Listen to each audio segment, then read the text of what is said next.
It's showtime.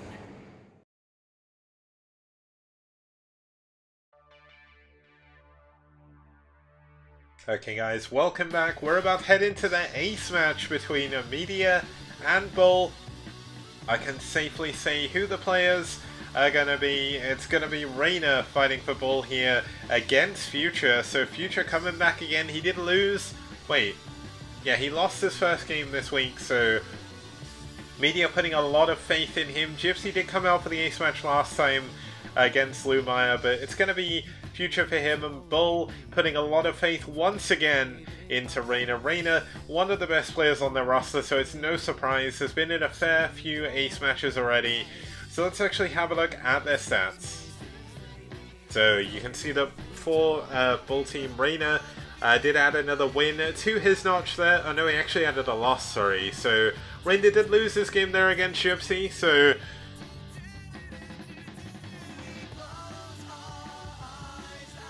okay, well, obviously Reina with a 3-for-2 win ratio this round. He's actually 3-for-0 against Protoss, so his TVP definitely his strongest matchup. They go 4-for-1 last round. Now Future, once again, currently 2-for-2 this round, 3-for-3 last round, so very consistent 50% win ratio. But here he is going to be playing against Reina as they head on to Katrina SE. Now Katrina SE obviously a 4-player map, 12, 6, 3 and 9 o'clock spawns. Very easily defendable natural expansion that's behind your main. Very droppable though, and a very weird center, very windy, very...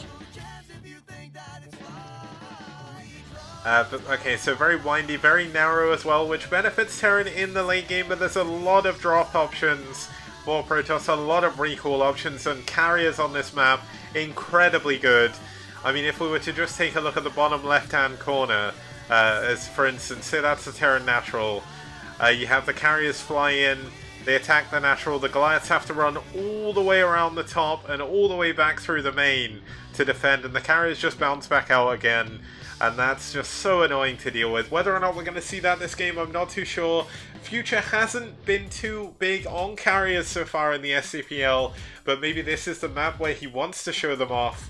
But let's find out as we head into our ace match here. Game number 5. It's Bull's Reina versus Media's Future.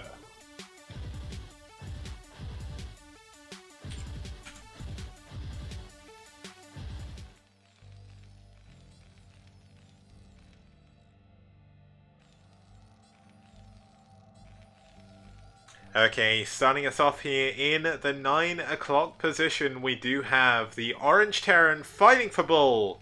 In this ace match, it's Reina.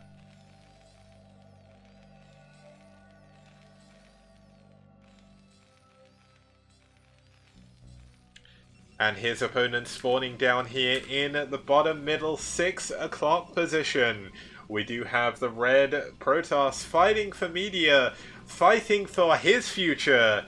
It's Future.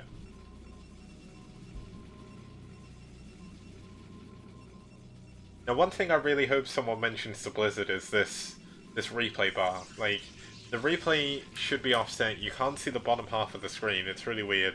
But it looks fine in OBS, so seems to be a thing with the replays. But either way, should see a fairly standard start to this map from both players. I'd say the positions actually favor favor Future a little bit here. Obviously, he is going to have the sort of quicker push path, and he is going to have that very easy access with a shuttle to the natural of Reina. And obviously, Reina will have to push through this entire middle of the map and back up again, which is kind of in a wall. That was close. Nearly left the replay. That would have been something.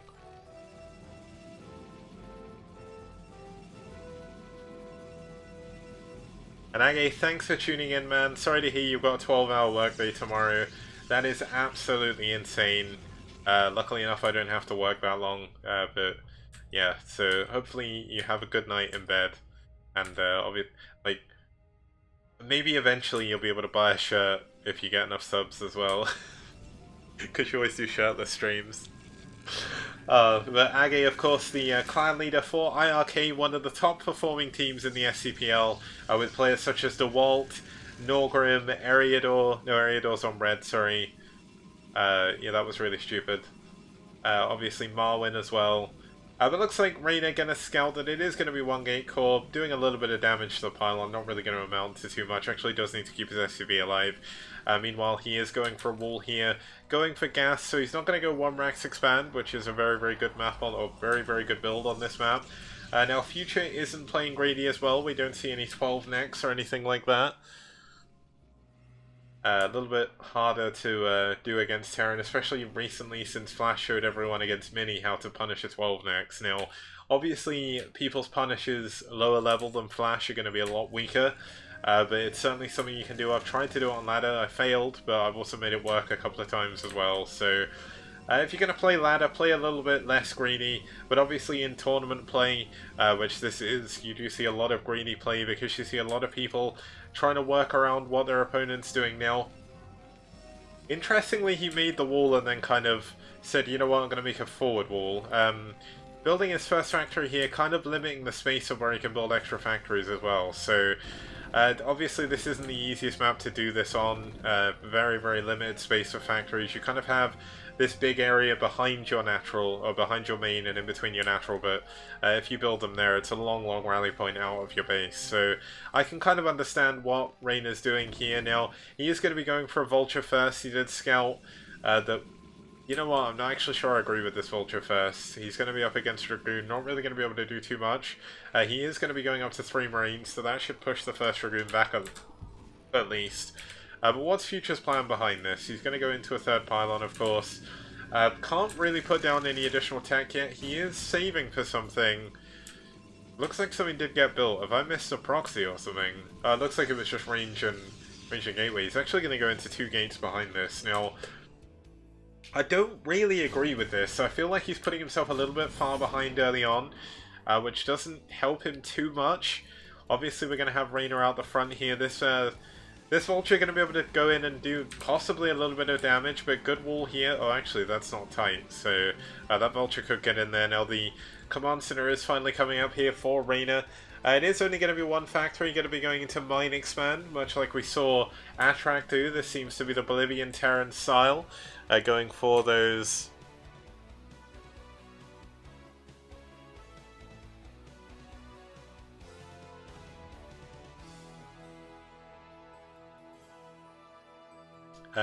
going for those Mine Expands.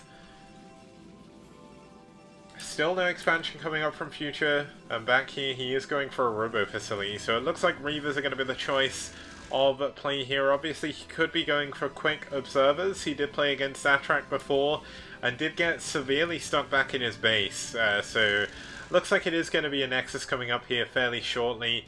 So that's going to benefit Future a little bit, but this is a very, very late natural expansion for a Protoss player. This is 37 supply. And I mean, it does allow him to get this tech up a little bit quicker. As I said, it is going to be an observatory. Last game he played against Attract. We saw Attract lay a lot of mines like this on Benzene. And then Future kind of just couldn't leave his base for the longest time. Looks like he is going to play a little bit more freely, a little bit more confidently, as he moves his Dragoons a little bit further forward.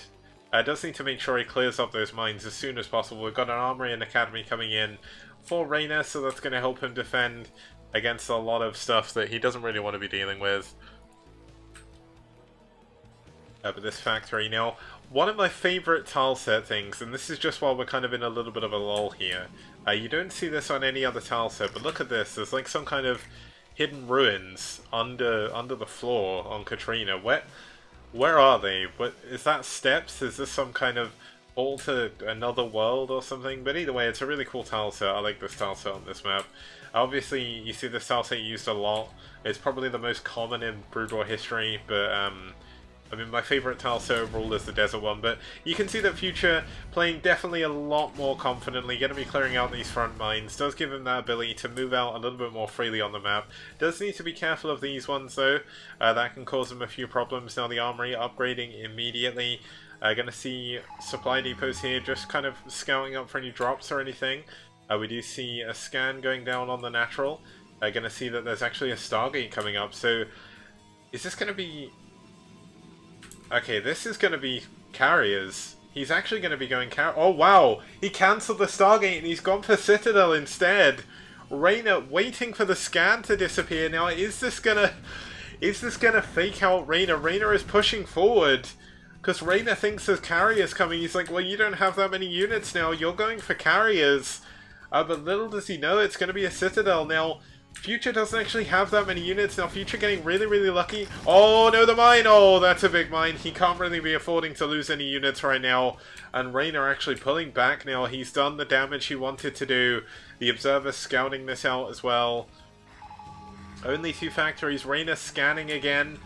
Does scan that there's a robo and observatory, but doesn't see too much else. Only sees 2 gateways, which is going to make him feel pretty good. And now with the Citadel finishing up, we should see a Templar Archives coming in soon, I would imagine. And he'll probably go into Arbiter behind this, but kind of crazy that we see that kind of sort of fake out in a STPL game. I've not really seen anyone try that before. Now, Future knew exactly where that scan was, and he deliberately put the... Well, he had the Stargate there already, and he saw that it was scouted and he switched. Like, that's not an easy decision to make. Now, we are going to see the Templar Archives coming in behind this. Should see a Stargate fairly soon after as well, so he can go into his Arbiter Tribunal and everything like that. But Reina is slowly building up a force here, and he will eventually be able to take this third base. I mean, realistically, he's defended it already, so he should be adding on a third command center. But going into 3 factories first, going to go into a 4th factory back here as well. Now, this is the problem. Like, just imagine how hard this is going to be to macro. Like, if he'd have made these flush against the wall, he could fit like 4 or 5 factories here. But obviously now he's actually in a pretty awkward position, because he's going to be macroing from 2 locations. Now, +1 upgrade nearly finished. Engineering bay up here. He's actually got a few turrets here to try and kill any observers coming in. And now the observer checking up there for a 3rd base. Vulture moving over to check the additional expansions as well. Not really going to be able to find too much in the way of expansions there. Future playing very, very conservatively again. Now, we are going to see this engineer bay unfortunately going to go down. We did see a couple of scans going in as well. Turned off the wrong vision, but there we go, the engineering bay goes down. That's going to be kind of annoying, especially for Reina, who thinks he could possibly up against carriers. Now, looks like he did scout again, because he stopped building Goliaths a while ago. This is more Goliaths you realistically want than at this stage in the game. Delays your other gas units a little bit. We still don't have a science facility though coming in for Reina, so this is a very similar mistake to what we saw Attract making. Without the science facility, you can't make your +2 upgrade. He's not going into 1 more money either. Realistically, this is a timing he really wants to hit. Now, this shuttle is like the most ballsy play in the world. He is going to have to give up on that. And now the tanks get good vision over this ramp. The Dragoon's getting a little bit stuck. Crab walking all over the place. And now we do have another scan coming in as well. Reina just trying to find out everything that he possibly can. He scans there to see where the army is, and he doesn't see them anymore. Now, is this going to tip him off? The Future is going to go behind, because this is going to be really annoying for Reina. I mean, he doesn't have any tanks. He's only actually got 4 tanks right now. 5th and 6th on the way, but this is 2 machine shops, and this is 10 minutes into the game. There is not enough tanks here to defend against this. Now, looks like Future is going to forego the 3rd base entirely and go immediately onto the production. Now, this is going to be very, very dangerous. Future taking a 3rd of the mineral only, which isn't really going to help him too much. But what exactly is... Oh, wow. Reina actually making a really good call there, putting mines behind. Going to trap Future's army here. Now, is he going to make a move and send units over there? Now, that Zealot did clear up all the mines for his allies, so gonna be awarded a hero or a medal when he comes to Dragoon back at home. But it almost feels to me like Future isn't entirely sure what he wants to do. Like, he kind of showed Stargate, went against it, going into an Arbiter Tribunal now, so he is going to be able to get in some Arbiters now, but he's only up to 1, 2, 3, 4, 5, 6 gateways against 1, 2, 3, 4, 5, 6 factories. I mean, we still don't have +2 upgrade coming in, so these units can... Oh, well, this is going to be the decision that Future's made. It looks like he wants to push in. Now, there's not actually that many units back here in the main to defend, but the units coming back are going to be more than enough to take this out, so he needs to be careful. A lot of rallied vultures here. But looks like Future throwing away a lot of his army for not really too much benefit right now. And this is the kind of move that he doesn't want to be taking. You can see so many dead Dragoons at the back, so many dead Dragoons at the front, and GG! Reina takes the game with a perfect defense there against Future's efforts. And Bull are going to take the series 3-2. Now, obviously, that's not the result based on round 2 that you would expect, but it was certainly a strong performance there by Reina. Unfortunately, Future making a few too many mistakes there himself in that third game. Kind of don't understand why he didn't just expand again, why he didn't take it to the late game. I guess he was a little bit worried. He kind of didn't even wait for Arbiters, so I'm not really sure exactly what the purpose of that was, but great game by Reina. Does give Bull Team the win. Let's actually have a quick look at the results screen to see exactly how that series panned out, and then we can have a look at the standings of Group A after that game. So, having a look at the overlay once again, we can see that Eros Craft took down Jaehyun in Game 1 in a really quick CVZ. Atrak took down Future in Game number 2. Naokan took down Empate to keep the dream alive here for Media, and then Gypsy took down Reina in a TBT on Athena 2 to bring us to the ace match, where Reina did take out Future once again. Future not having the best of luck here with not having the most luck with everything that was going on there, but you know what? He tried hard. He came out for the ace match. That's a very dangerous, well, very nerve-wracking thing even to do. Now, one thing I want to check is what are the games we're going to have here. Now, obviously it is 10 o'clock, so it's getting a little bit late. I think I have enough time to do the next series, so it's all good. So join me in just over 5 minutes where we're going to see set number 2. It's going to be IRK. Wait, no. It's not IRK versus Rev. It is going to be Soul versus Sai. Now, let me actually have a look at what the matchups are. Okay, there's no TBT there, so that shouldn't be too much of a problem, right? See you guys in just over 5 minutes for set number 2.